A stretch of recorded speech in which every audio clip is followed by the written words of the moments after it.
Hello, my Juicy co-creators. Lilou here on the Juicy Living Tour in beautiful sunny London with Tim. Hello, Tim. Hello, Lilou. I love knowing the fact that you are Dutch, I'm French, American, and we are here sitting in London having this passionate spiritual awakening conversation. Oh my God, how does it get any better than that? I think it's beautiful. I think we're all, you're French and I'm Dutch, but we're all in the end global citizens, yes. Right? Yes. Yes. And actually, a big kisses to all the beautiful co-creators wherever you are in the world, because I know that this goes to remote places, and thank God for the internet, huh? Yeah, beautiful. I love these times where the internet and new techniques, they're helping us so much. If you allow it, if you don't resist it, it helps you in real life very much. Yeah, yes. It's so nice. Yeah. We're going to speak of the 5 steps to enlightenment. And this is not going to be a same old type of conversation. Not when you're meeting a Dutch guy. This cannot be just traditional and plain old, because you've got quite an interesting background and experience. And I know we're here in London, and you were yourself a trader for 13 years, and now you wrote this book with A House on spiritual awakening with a funny dog on the cover. Yes. And I must say, this is the cutest little book I've ever seen, with the cutest dog on there. Who's this Sammy? Sammy is my neighbor's dog. And I'm living in Amsterdam, in this beautiful square, and we have a ground floor place, and I'm sitting on my couch in front of my house and I watch my children play. And this is my inspiration. I get inspired by everything and everybody. And this thought was thinking in that I don't really have a guru. I'm inspired by everybody, and is this cool? And then Sammy passed by, and it struck me that a dog in general, but for me Sammy, is very spiritual. He lives very intuitive. Yeah, because he doesn't worry about the future. He doesn't think about the past. He's really having fun, running off the bikes and doing what he likes. And this is what struck me. And I wrote this thing in the book about, did you ever realize that God spelled backwards is dog?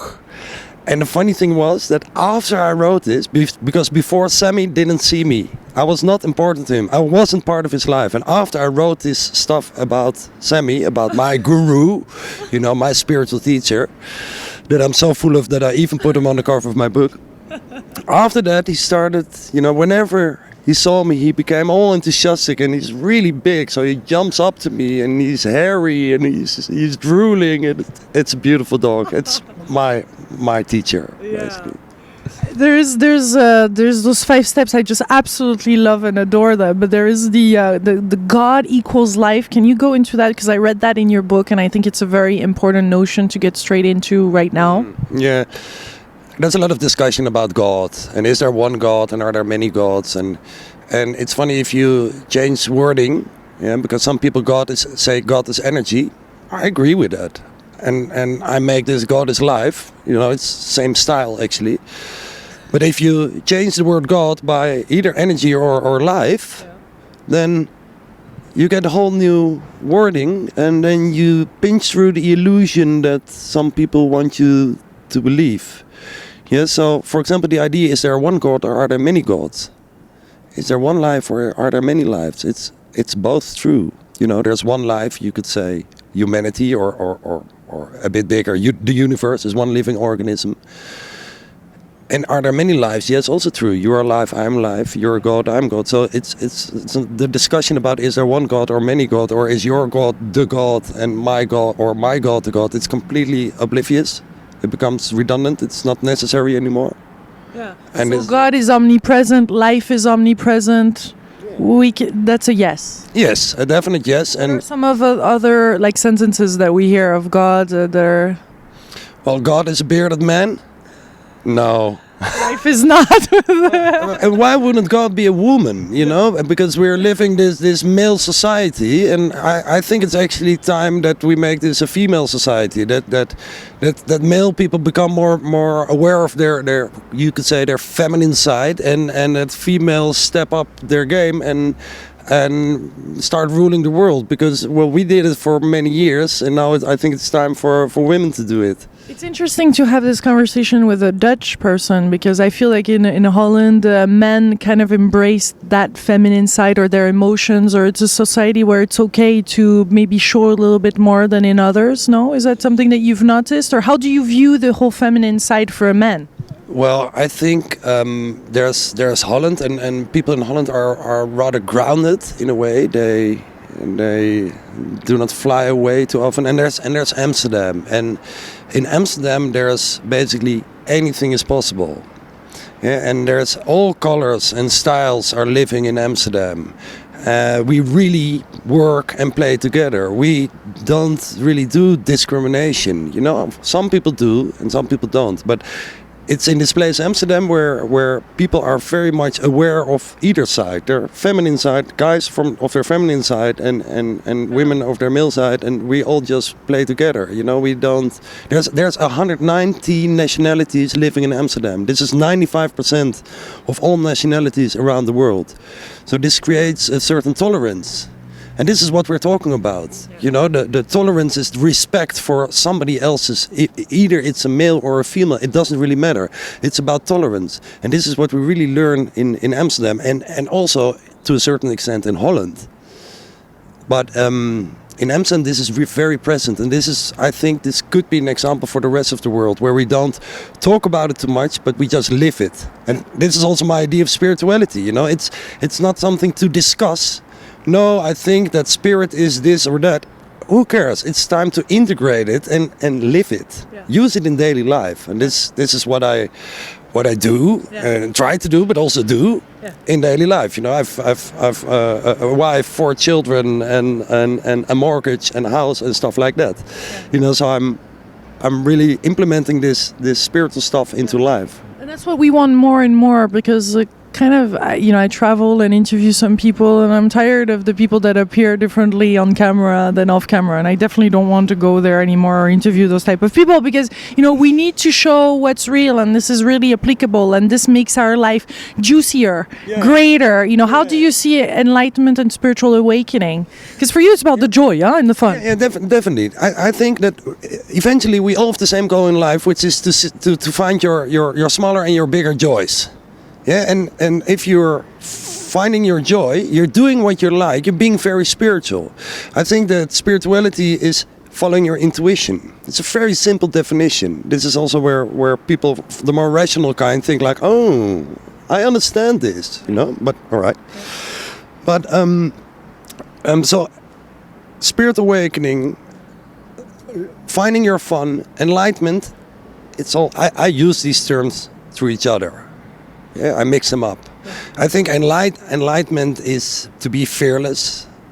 Enlightened living is to make your decisions based on your love and not on your fear. So, and here comes I call this the personal development part of the spirit awakening. Yeah, I think spirit awakening is personal development plus a little bit. Yeah. And this plus a little bit is my step 5. This is sharing your energy with your surroundings. But it starts with knowing yourself and being honest to yourself. It's where it starts. And a little reality check. Yeah, definitely. Yeah. It starts with being honest to yourself. Where are my likes? Where are my fears? And if you push away these fears, they will come back harder, like a boomerang. So it's about, if you know what you like and you know what you fear, and you know when you feel fear, do not make these really important decisions in life, like choosing a husband or a wife or being chosen by, finding a house. These life changes, these disruptive changes, you could say.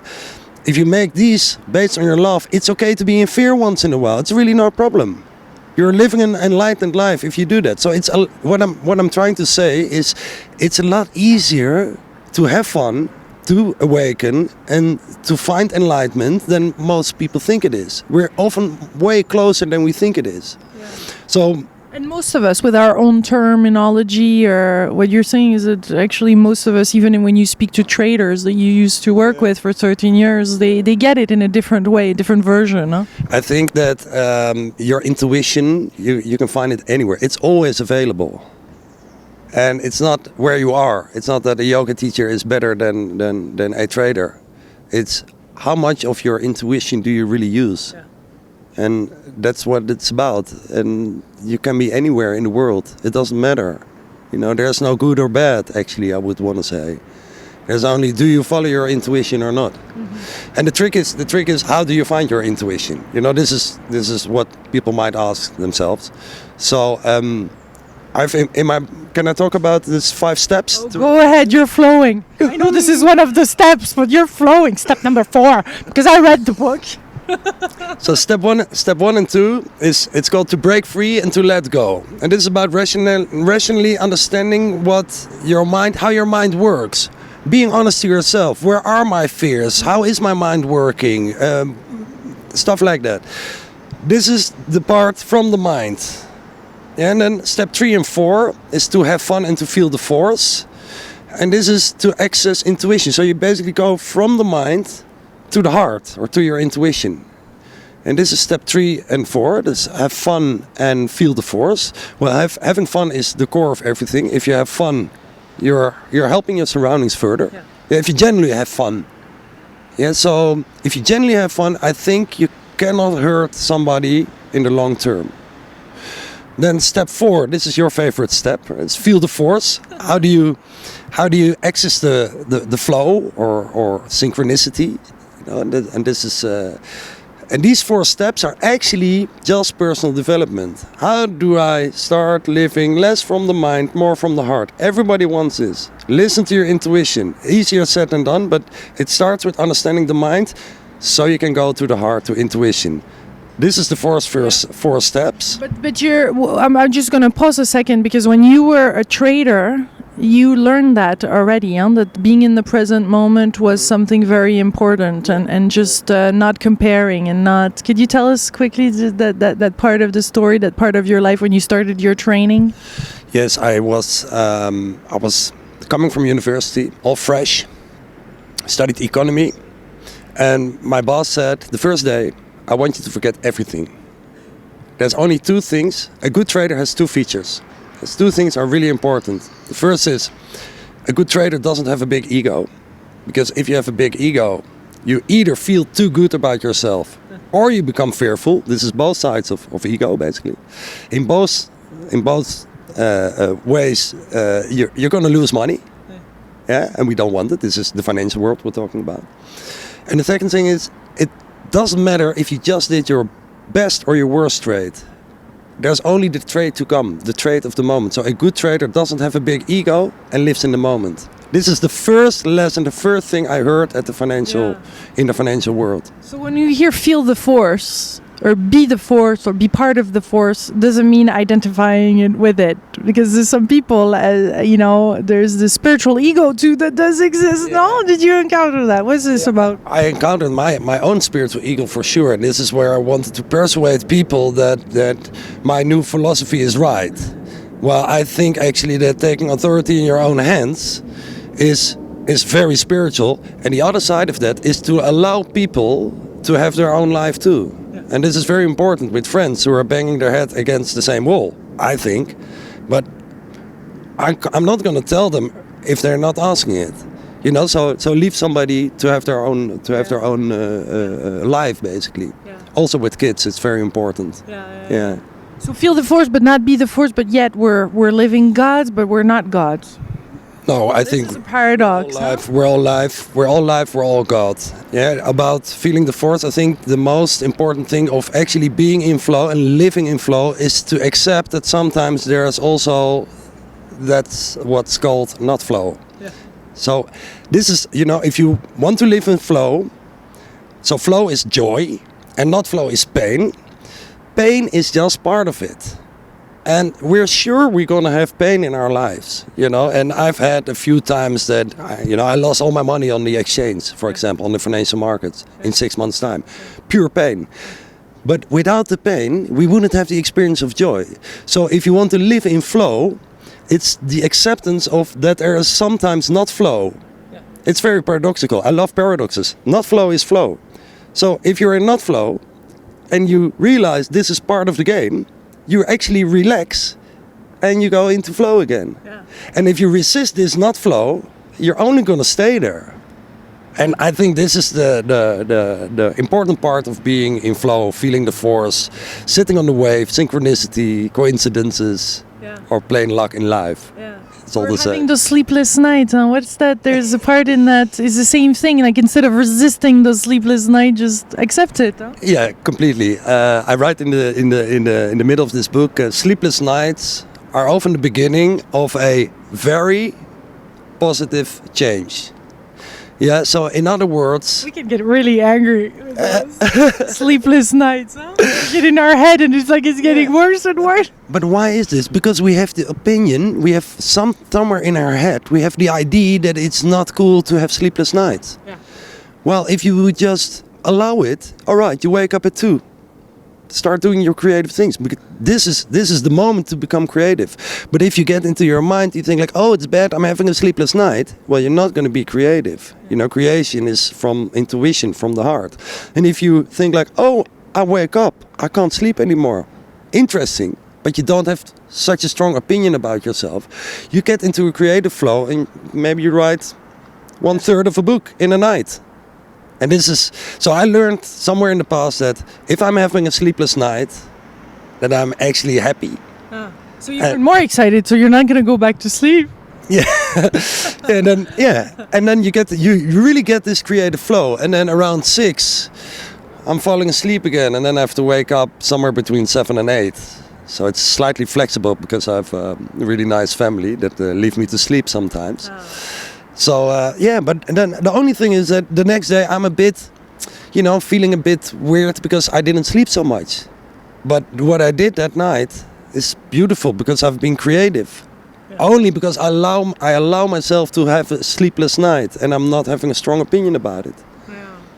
It feels like we're always pushing or resisting our bad side or our dark side or our dark shadow. Huh? But black is beautiful.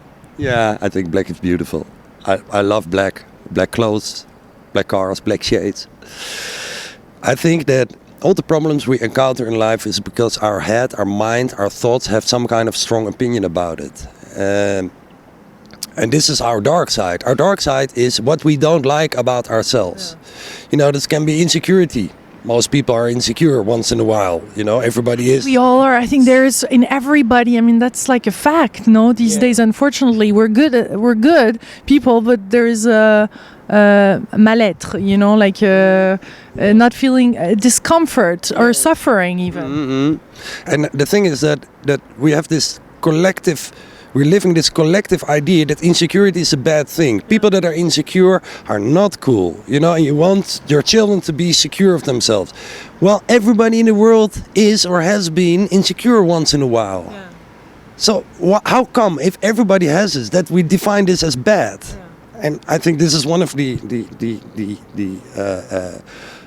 thought patterns that I completely change, is that it's not bad. It's actually good, and you can use it as energy. If you allow it, allow your dark side, whatever, impatience, insecurity, it can be anything. You allow it, but not take it too seriously. Yeah. So see it as a movie, and sometimes it's a really good movie, and sometimes it's just such a bad movie. But if you see it as a movie, you zoom out and you see the fun of it. Actually, even the fun in the pain side, and this can be a challenge. I'm not saying this is easy. But I'm saying that I've some experience with pain and with I call it hitting rock bottom, But because I stand up every time, I actually learn something from it, and this is why I'm such a positive person. Yeah. Is because I experienced a lot in life, but I learned how to stand up again, how to see the positive side of anything. And the less we resist, the more we can transmute that, like Paulo Coelho says in his book, or being the alchemist, because otherwise it can last a long time, and we're all going to have our difficult moments, but how are we going to face those? That's really, because it can be transmuted really fast, can't it? Yeah, I was talking to a friend yesterday, and I have the idea that everything you resist will pass by again and again and again. Or stick for quite some time, and it's like a dark little cloud above our head. Well, also possible, yeah.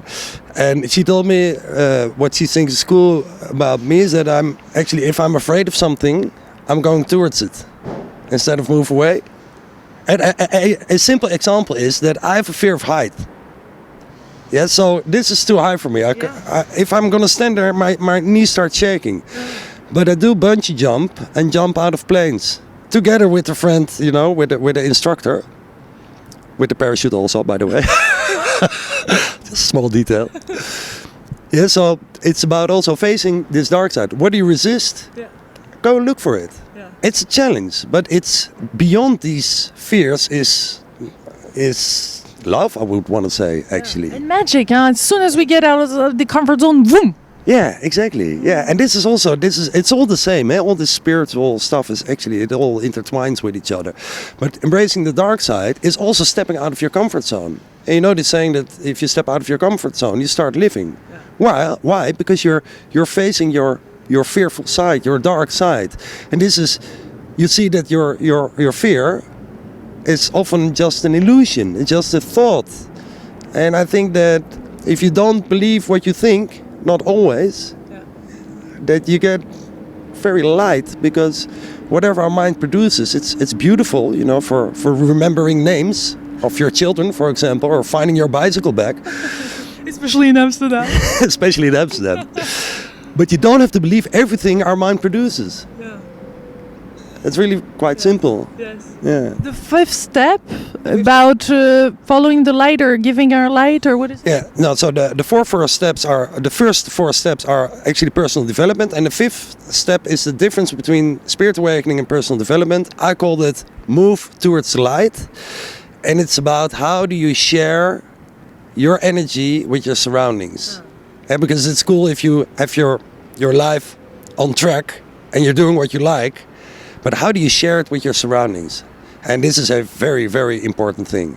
And I think that we're always a individual entity and at the same time part of a collective. Yeah, so I have an example, a football team where people are individuals and often big egos playing in a football team. But if they don't play together, they're never going to win. Yeah. Now, the same goes for life. That we are at the same time, we take care of ourselves, and we are at the same time a team player. And the biggest fun is actually being the team player. The biggest joy and the biggest reward of life and gratitude comes in serving the collective. I know I sound a bit woo here, but it's both at the same time. Take care of yourself and take care of the collective. And the real kick is from taking care of the collective. And this can be anything. This can be your family or your community or the whole of humanity or Earth. You know, if you start cleaning up beaches, for example, spontaneously. Yeah. And that brings more enlightenment or awakening to do that? Like to start, where does it start from? Do we become enlightened when we start to do that? Or we have to be enlightened in order to start acting that way? I think that if you have genuine joy, if you actually do what you like and find what you like and do what you like, you start radiating. And this is where you literally lighten up your surroundings. Yeah, I think like kids. Like kids, exactly. Yeah, I have this little 1.5-year-old. His name is Liam. Oh, I don't know. I can feel him. I feel immediately my heart going open. And he teaches me how to unconditionally love. And he shows me unconditional love too. But a child that is playing is literally enlightening his or her world. Just because it's liking what it's doing. And people are looking at it and you get these smiles. And this is for everybody. If you like what you do, you're automatically enlightening your world. Yeah, and if we put too much focus on being enlightened, I don't think you'll ever get there. You know, it's about showing enlightening behavior is enlightening. Yeah. And it's not about to be enlightened, to reach that state. It's all nonsense. It's about radiating, doing what you like, and being like this sun or like a star. And if you do what you like, you're in joy, you're radiating joy and light. And this is how we help our surroundings and the world further. I know you're on a roll now because you're gonna write all these different books, and it's just you're gonna have more and more fun. I mean, this is like signing with A House is something. It's a huge step. and you're going to do some more, huh? You're very inspired. Where are some of the other notions or environment situations, or what do you want to work on? Well, the thing is, I'm always writing the same, and this could be my last book or my first book, but this is my first book. This is the way I think, and it's basically all about this idea. We're grown up with the idea we're an individual, we're separated, but we're actually part of a bigger collective. Separation is an illusion, you could say, and I light it out from different points of view. So the follow-up will be a yogi in the city. So once you wake up, how do you live in a city like London, Amsterdam, Paris? Most people are living in the city, of course. So how do you if you woke up, how do you live in a city that is really busy and where a lot of people are not waking up yet? Yeah. So this is about, but it's all the same style. It's really not so serious and quite funny. Then there's one book, and I think this one is hilarious. It's about children.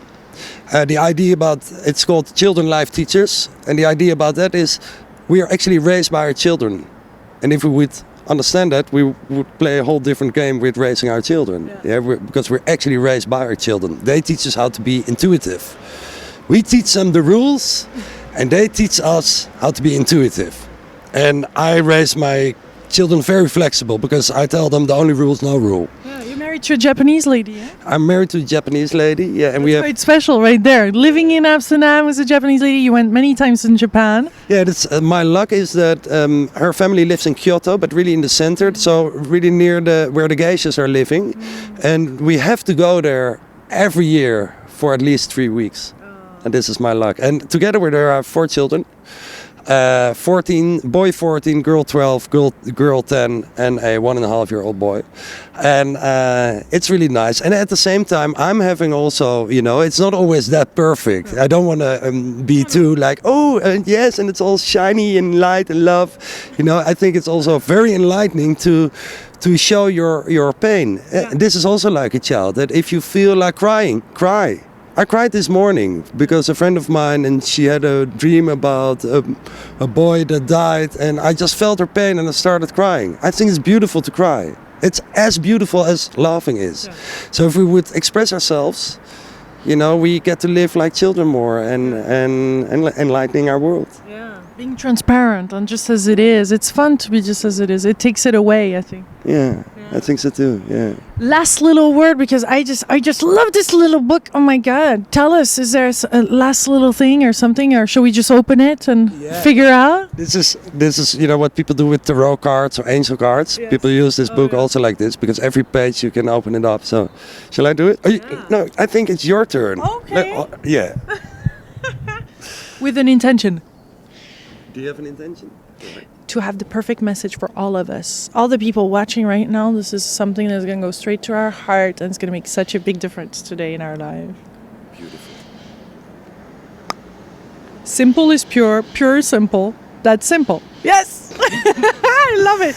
Tell us about this page, because there's a whole poem too on there. Yeah. Or poem or saying. It's funny, we just talked about Japan, and I have this from a guy named Bob. And he is 50 years old, and this is about 5 years ago, and I was in a bar in Kyoto, and he was drunk, and he was only saying, simple is pure, pure is simple, is that simple. He was only saying this, and I wrote this part right then at 6 o'clock in a bar, and it's basically about the idea that we all want to be pure, but we don't want to be simple. Simple is not cool, pure is cool. Well, it's exactly the same. And to be simple is actually to be pure. Yeah. And as an example, I have a Japanese stone garden, which is so simple, and this is the pureness and the beauty.